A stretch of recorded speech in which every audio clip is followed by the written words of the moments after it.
Bismillahirrahmanirrahim. Assalamualaikum warahmatullahi wabarakatuh.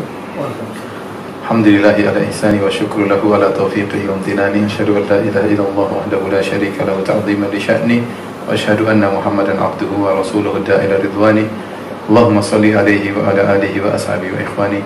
Para pemirsa yang dirahmati Allah Subhanahu wa taala, insyaallah pada kesempatan kali ini kita akan melanjutkan bahasan kita tentang kisah Nabi Ismail alaihissalam, tentu berkaitan juga dengan ayahnya Ibrahim alaihissalam. Pada kesempatan kali ini kita akan membicarakan tentang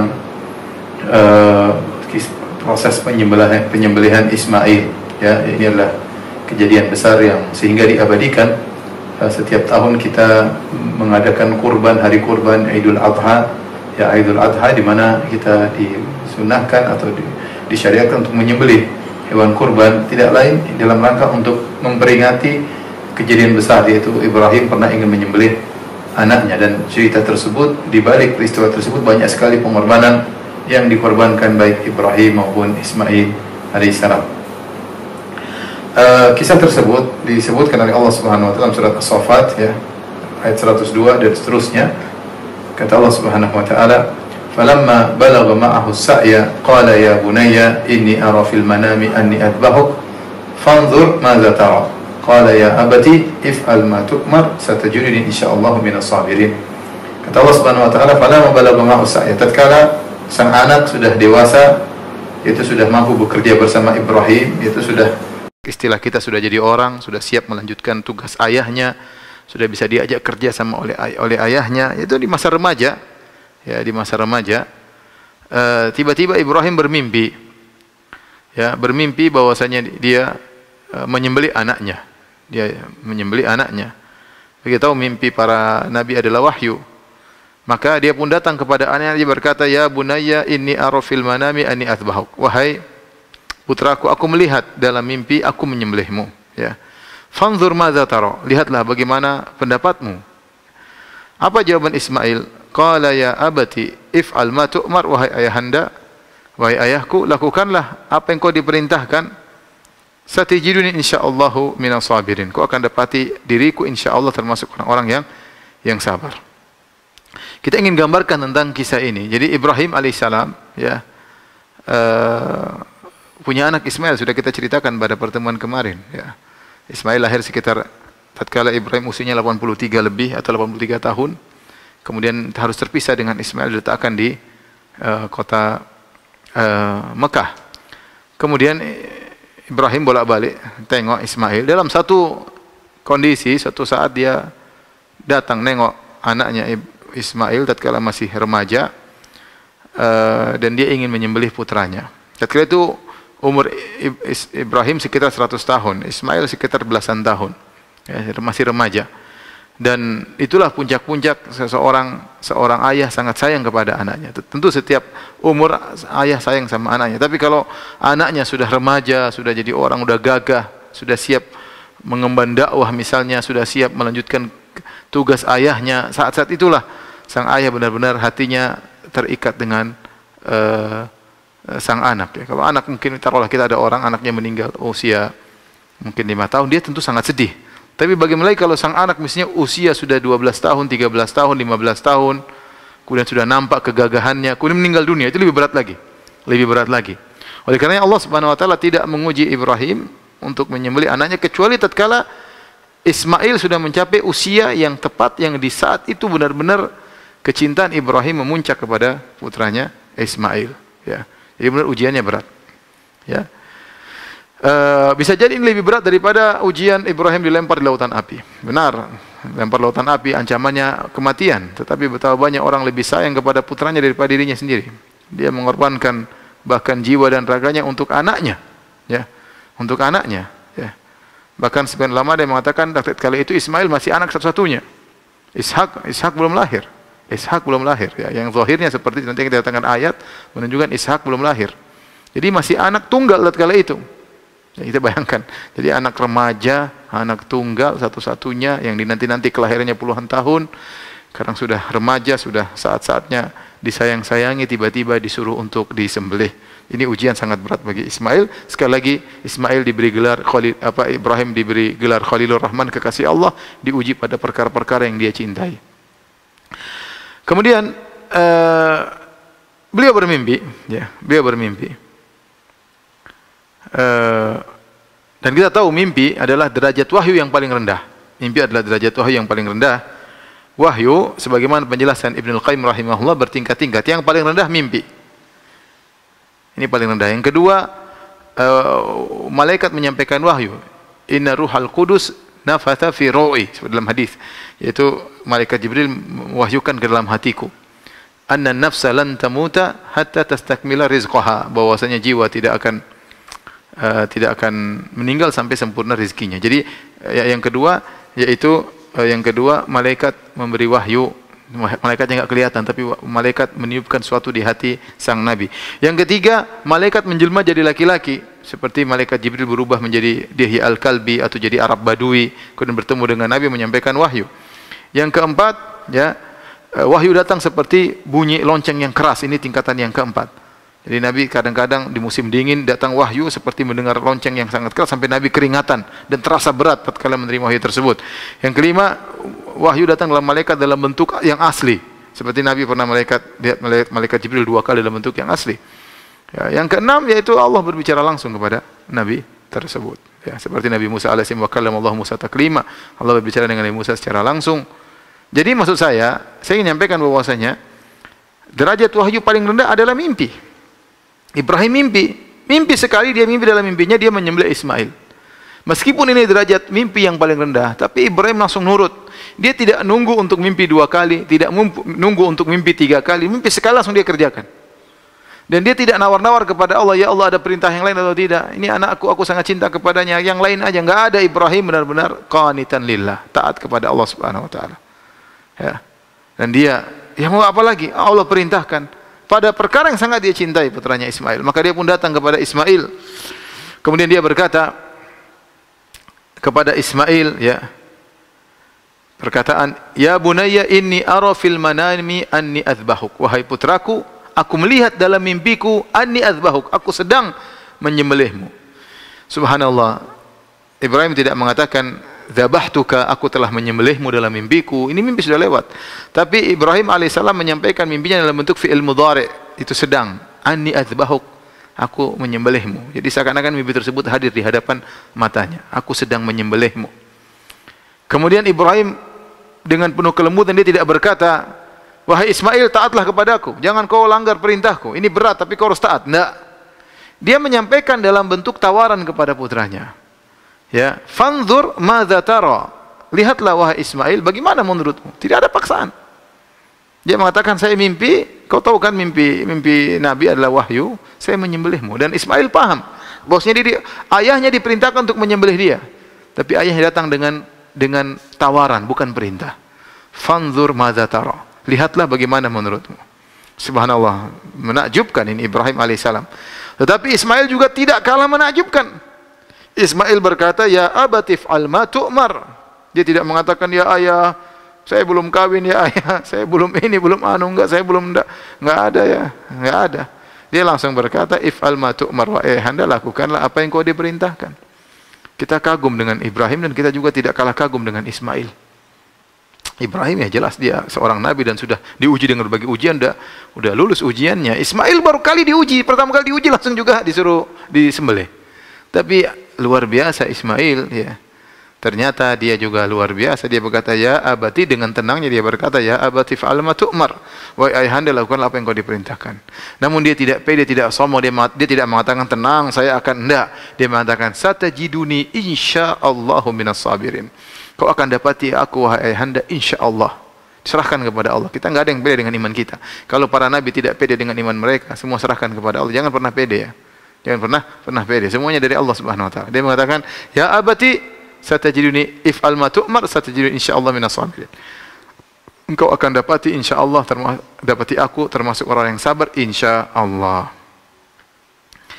Kemudian para pemirsa yang dirahmati oleh Allah Subhanahu wa taala, disebutkan dalam riwayat Ibnu Abbas bercerita, jadi tatkala Ibrahim alaihissalam ingin melaksanakan perintah Allah menyembelih putranya Ismail, maka datanglah syaitan menggoda. Ini riwayat disahihkan oleh Al-Albani rahimahullah taala, diriwayatkan oleh Al-Hakim, Al-Baihaqi, diriwayatkan juga oleh Imam Ahmad dalam musnadnya, dan disahihkan oleh Syekh Al-Albani rahimahullah taala. Tatkala Ibrahim ingin menjalankan perintahnya menyembelih putranya, ya, aradallahu syaitan, yaitu lama Ibrahim atal manasik, datang ke daerah manasik, ya. Jadi waktu ingin menyembelih Ismail, Ibrahim melewati daerah manasik, Mina, ke arah Mina. Ke arah Mina. Dan sampai sekarang ada, kalau kita lewat di areal antara Muzdalifah ke arah Mina, ada semacam tugu dibuat oleh orang-orang, katanya itu tugu, disitulah tempat dulu Ibrahim menyembelih Ismail. Wallahu alam bisawab, kita nggak tahu. Tapi sampai sekarang masih ada tugu kecil. Dikatakan oleh orang-orang di situ, ya, bahwasanya itulah lokasi dahulu Ibrahim ingin menyembelih Ismail. Tapi saya tidak tahu tentang riwayatnya benar atau tidak. Tapi intinya penyembelihan tersebut terjadi di lokasi Mina. Itu sahih hadisnya, di daerah Mina. Maka Ibrahim alaihissalam datang untuk menyembelih putranya. Ismail sudah menunggu, ya, kan Ismail di Mekah, ya. Aradallahu syaitan inda jamratil aqabah. Tiba-tiba di daerah jamratil aqabah, setan muncul menggoda dia. Entah apa yang digoda, wallahu alam.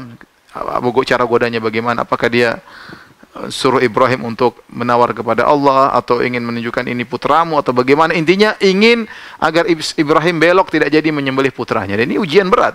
Berat bagi Ibrahim, berat bagi Ismail. Maka datang syaitan menggodanya di lokasi Jamratul Aqabah. Jamratul Aqabah.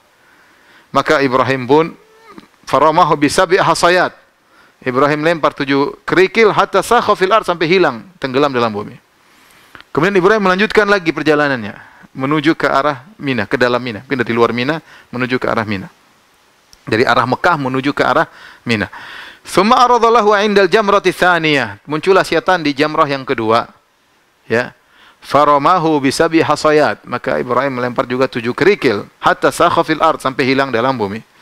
Tsumma arada lahu 'indal jamrati tsalitsah. Kemudian muncul lagi jumrah yang ketiga. Syaitan muncul lagi, menggoda lagi. Syaitan tidak putus asa menggoda Ibrahim. Dia tidak tahu yang digoda ini Khalilur Rahman, ya, kekasih Allah. Ya. Maka kemudian siapa tahu berhasil, godaan pertama enggak berhasil, godaan kedua enggak berhasil. Ini menunjukkan kita tahu bahwa setan itu berusaha. Dia tidak putus asa, ya, dalam menggoda manusia. Maka dia menggoda lagi, maka Ibrahim faramahu bisabi hasayat. Ibrahim melempar lagi 7 kali hatta sakha fil ard, sampai kemudian hilang di atas muka bumi. Dari situ kemudian Ibnu Abbas mengomentari kisah ini. Ibnu Abbas berkata, "Syaitana tarjumun wa millata abikum tattabi'un." Kalian melempar syaitan sebagaimana Ibrahim melempar syaitan, dan kalian mengikuti agamanya Ibrahim alaihissalam. Oleh karena Ibrahim mengatakan, jika seorang melempar jamarat, memang tidak ada syaitan di situ, ya. Tidak ada syaitan di situ, ya. Tetapi dia harus menghadirkan bahwasanya dulu di sini Ibrahim digoda. Makanya kita melempar jamarat, kita mengatakan Allahu Akbar, Allah Maha Besar. Syaitan kecil, godaannya harus kita kalahkan. Gitu, yang harus kita kalahkan. Ingatnya tidak ada setan di situ. Jangan sampai seorang kemudian ngamuk, kemudian mana setan, kemudian lempar pakai sendal. Sebagian orang gitu, ya, ambil batu besar lempar setannya, nggak ada, ya. Jangan sampai kita kesetanan tatkala ingin melempar setan, ya. Ya. Jadi tatkala kita melempar jamarat, kita ingat Ibrahim pernah digoda agar tidak menyembelih putranya, dan setan menggoda berulang-ulang, ya. Jadi seorang jangan pede, kita nggak tahu kapan kita jatuh dalam genggaman syaitan. Waliyadzubillah. Maka seorang senantiasa berta'awuz kepada Allah Subhanahu wa taala. Bisa jadi sekarang dia lolos, imannya lebih kuat, bisa jadi minggu depan imannya jatuh, bisa jadi sebentar sore imannya jatuh, syaitan masuk menggodanya. Maka seorang jangan menghantarkan dirinya pada tempat-tempat yang bisa menjatuhkan dia dalam kubang kemaksiatan. Taib. Akhirnya godaan syaitan pun hilang, ya. Kemudian Ibrahim pun menuju kepada putranya untuk disembelih. Baik. Kemudian Ismail sudah pasrah. Akhirnya Ibrahim, bagaimana proses penyembelihan? Ibrahim sudah siapkan pedang atau kapak yang tajam atau pisau yang tajam. Bagaimana cara menyembelihnya? Falamma aslama, tatkala keduanya berserah diri. Subhanallah, pasrah. Ibrahim pasrah, anak semata wayang akan meninggal. Ismail juga pasrah, ya. Masa remajanya harus selesai, ya, harus selesai. Lagi senang-senangnya harus selesai. Aslama, ini Islam yang benar, benar-benar pasrah kepada perintah Allah Subhanahu wa taala. Tidak ada satupun protesan, nggak ada protes sama sekali, nggak ada. Pasrah tunduk, benar-benar iman mereka luar biasa. Wa tallahu lil jabin, dan Ibrahim membaringkan anaknya di atas pelipisnya. Ya. Jadi ditaruhkan pelipisnya begini, Ibrahim dari belakang ya. Ya, atau dibalikkan wajah kepala anaknya supaya apa? Supaya jadi kepalanya Ismail dibalikkan jadi pelipis mungkin menghadap sana, Ismail dari belakang ingin menyembelih. Dalam rangka apa? Dalam rangka Ibrahim tidak ingin melihat anaknya, wajah anaknya tatkala dia sembelih. Ini suatu penderitaan bagaimana seorang menyembelih anaknya, lihat wajah anaknya kesakitan.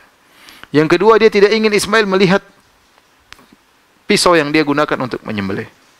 Kata para ulama bahwasanya seorang kalau bisa mengerjakan perintah Allah dengan menghilangkan segala rintangan lebih bagus. Ya.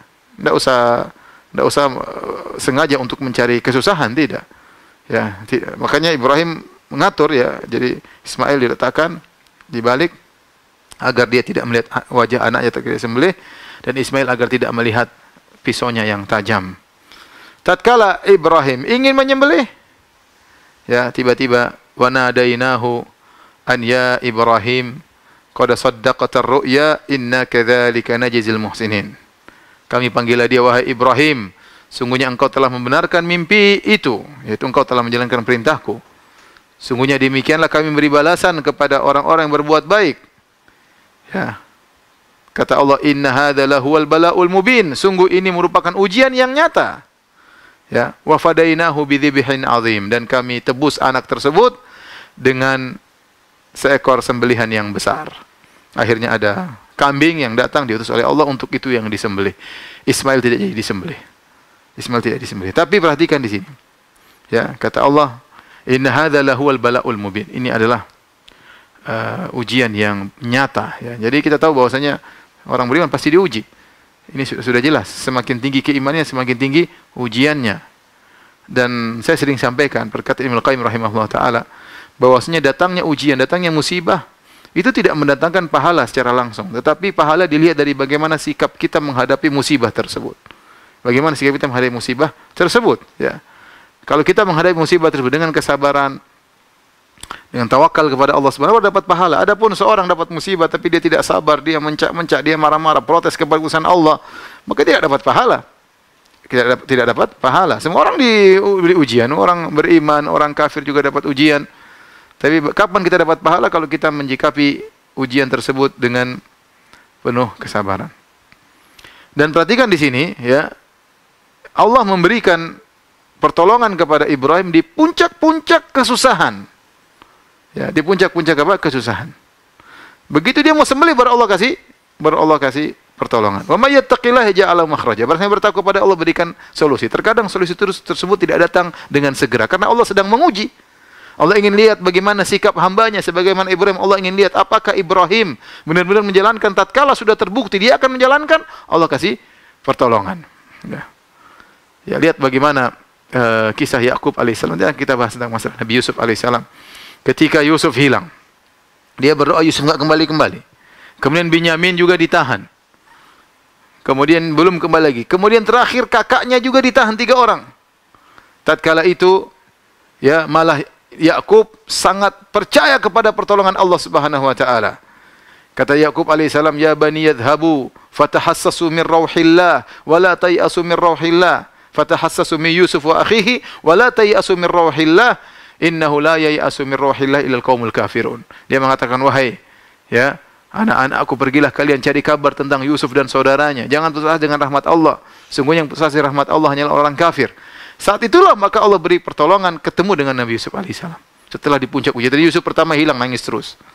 Yakub alaihissalam. Kemudian anak kedua juga tertahan, Binyamin. Anak ketiga tertahan, tatkala sudah puncak tiga-tiganya ditahan, baru Allah kasih pertolongan. Oleh karena seorang senantiasa husnudzon kepada Allah Subhanahu wa taala, ingat Allah sedang mengujinya. Kita tidak ada yang ingin diuji. Saya juga tidak ingin diuji, tapi ujian itu sudah kepastian. Kita enggak pengen diuji, tapi Allah kasih ujian. Kenapa? Karena banyak dosa kita yang belum kita tidak istighfar, kita tidak minta maaf, mungkin kita istighfar belum diampuni. Ya. Maka seorang jangan pede dengan apa yang iman yang dia miliki, ya. Oleh karenanya Ibrahim alaihissalam intinya diberi pertolongan oleh Allah tatkala di puncak-puncak kesulitan, puncak-puncak ujian, Allah kirimkan bidzibhin azim, Allah ganti dengan sembelihan yang besar. Kata Allah, wa tarakna alaihi fil akhirin. Kami jadikan untuk Ibrahim itu pujian yang baik di kalangan orang-orang datang kemudian. Ya Allah, Ibrahim dipuji oleh orang-orang belakangan. Semua orang muji Ibrahim. Muslimin muji Ibrahim, Nasara, Yahudi semua muji Ibrahim. Salamun ala Ibrahim, keselamatan bagi Ibrahim. Kadzalika najzil muhsinin. Demikianlah kami beri balasan kepada orang yang berbuat ihsan. Innahu min ibadinal mu'minin. Sungguhnya Ibrahim termasuk dari hamba kami beriman. Wa basyarnahu bi ishaqa nabiyyam minas salihin. Dan kami beri kabar gembira kepada Ibrahim tentang Ishak yang akan menjadi seorang nabi, orang-orang termasuk orang yang saleh.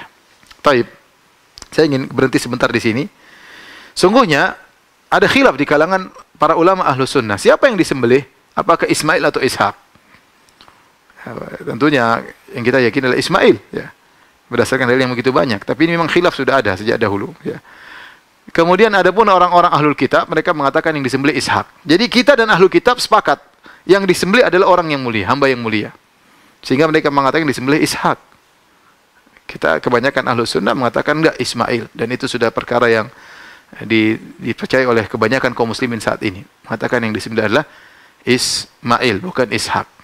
Adapun dalil yang menunjukkan bahwasanya yang disembelih adalah Ismail, ya, bahwasanya Ismail tinggal di Mekah, sementara kejadian penyembelihan di Mekah. Ishak tidak di Mekah. Yang pertama. Jadi yang lebih tepat adalah Ismail.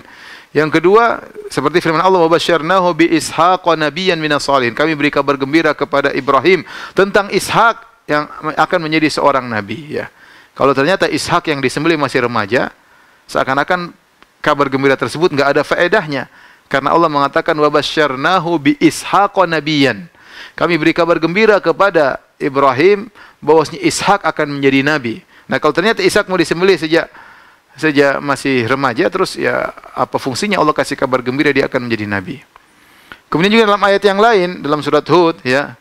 Kata Allah, "Wabasyarnaha bi Ishaqa wa min wara'i Ishaqa Yaqub." Kata Allah, kami beri kabar gembira kepada Sarah tentang anaknya, dia akan punya anak namanya Ishak, dan setelah itu Ishak akan punya anak namanya Yaqub.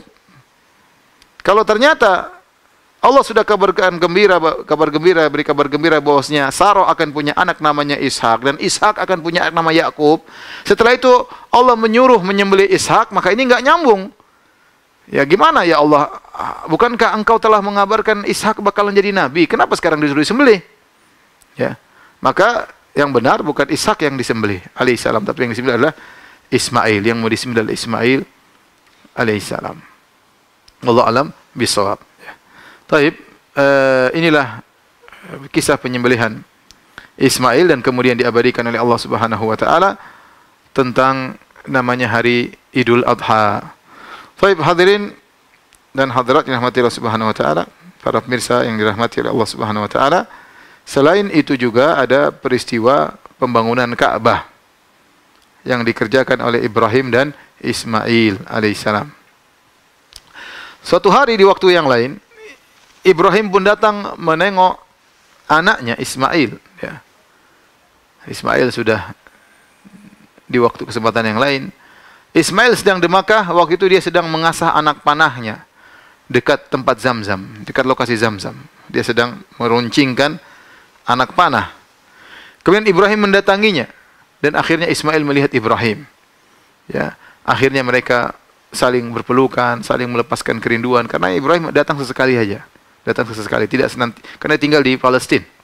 Ya.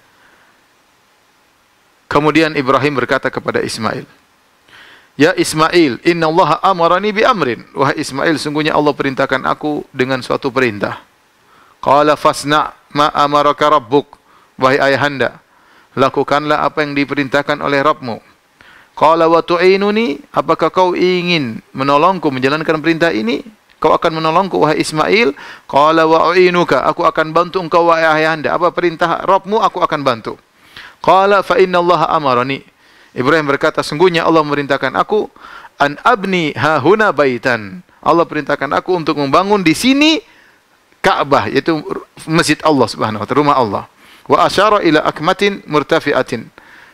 Ibrahim menunjukkan ke arah yang agak tinggi, ala mawhalah daripada yang sekitarnya.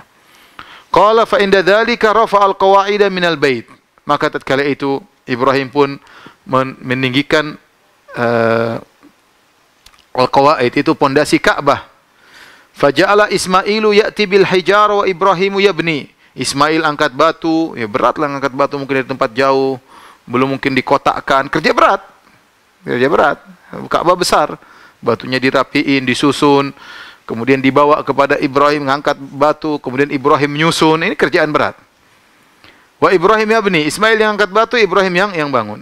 Hatta idza irtafa'al bina'u, tatkala bangunan sudah tinggi, ja'a bihadzal hajari fawada'ahu lahu faqama alaihi. Karena Ka'bah harus tinggi, sementara Ibrahim sudah tidak sampai lagi tinggi, maka dia butuh pijakan untuk membangun Ka'bah tersebut. Nah, pijakan itu adalah maqam Ibrahim. Maqam Ibrahim, ya. Jadi kalau saya mau kasih ilustrasi, ya. Jadi misalnya ini Ka'bah, ya. Ka'bah dulu konon bentuknya seperti huruf D kapital, tapi kita anggap saja bentuknya kotak, ya. Jadi tatkala Ka'bah sudah mau ditinggikan lagi, sementara Ibrahim tingginya tidak sampai bisa mengangkat Ka'bah, maka dibawalah namanya maqam. Maqam ini tempat pijakan.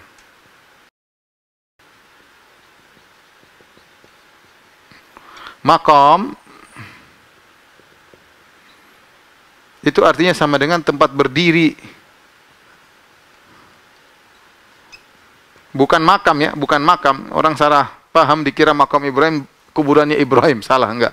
Makam itu tempat berpijaknya Ibrahim. Ibrahim naik di sini agar bisa nyusun bata di atas. Bukan nyusun bata, nyusun batu. Jadi Ismail offer ke Ibrahim, Ibrahim taruh batu di atas. Kata Ibnu Katsir rahimahullah, maka ini makam Ibrahim tentunya letaknya nempel. Ini nempel. Asalnya nempel.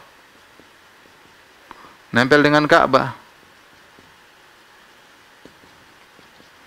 Karena kalau jauh berarti Ibrahim harus lempar-lempar Ka'bah. Enggak, seperti orang main basket, tidak. Tapi dia dekat nempel sehingga dia bisa nyusun. Nempel dia bisa nyusun. Kemudian tatkala dia menyusun, konsekuensinya kata Ibnu Katsir berarti makam Ibrahim ini berputar. Karena pindah batu, kemudian pindah lagi, nyusun lagi. Setelahnya ngambil batu dari Ismail, nyusun lagi, kemudian pindah lagi, terus putar-putar sampai balik kembali ke sini. Saya balik sendiri. Oleh karenanya kata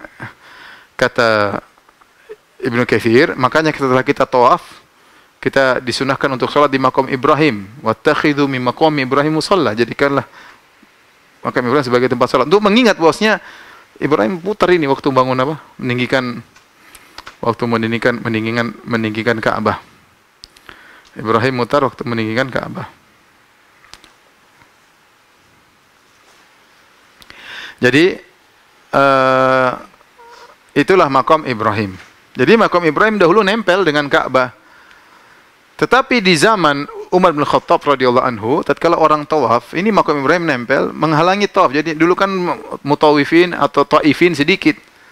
Taifin orang yang tawaf cuma sedikit. Jadi kalau ke sini harus belok begini. Jadi kalau jalan harus belok, muter gini.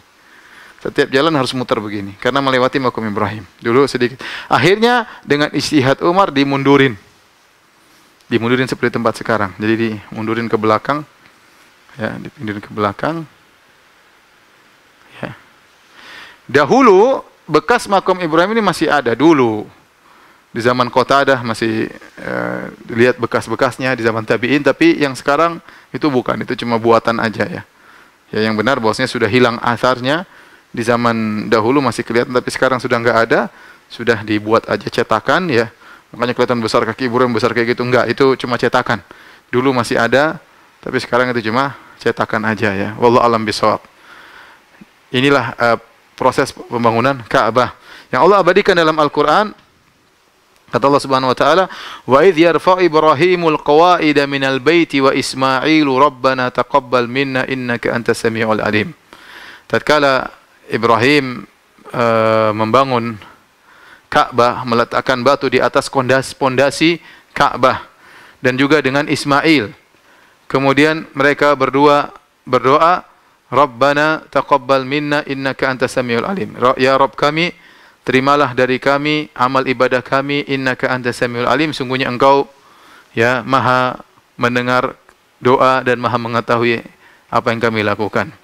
Kata Ibnu Abbas, faja'ala yabniyani hatta yadura haulal bait wa huma yaqulan.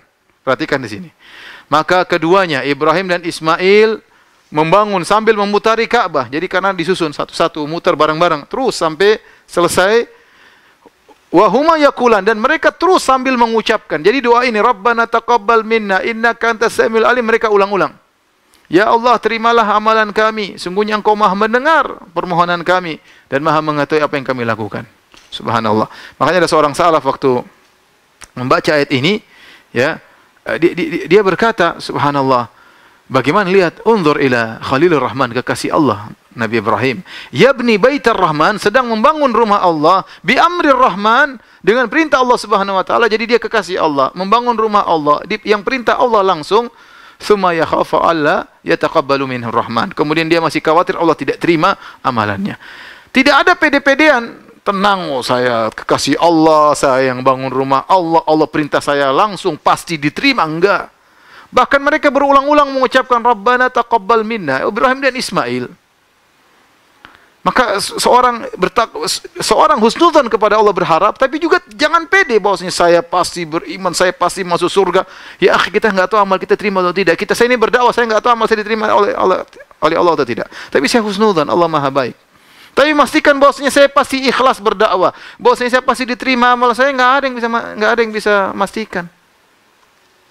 Ibrahim saja mengatakan Rabbana taqabbal minna, ya Allah terimalah amalan kami. Mau ria apa? Nggak ada orang tatkala itu, nggak ada yang mau ria mau sama siapa, nggak ada. Mereka berdua saja.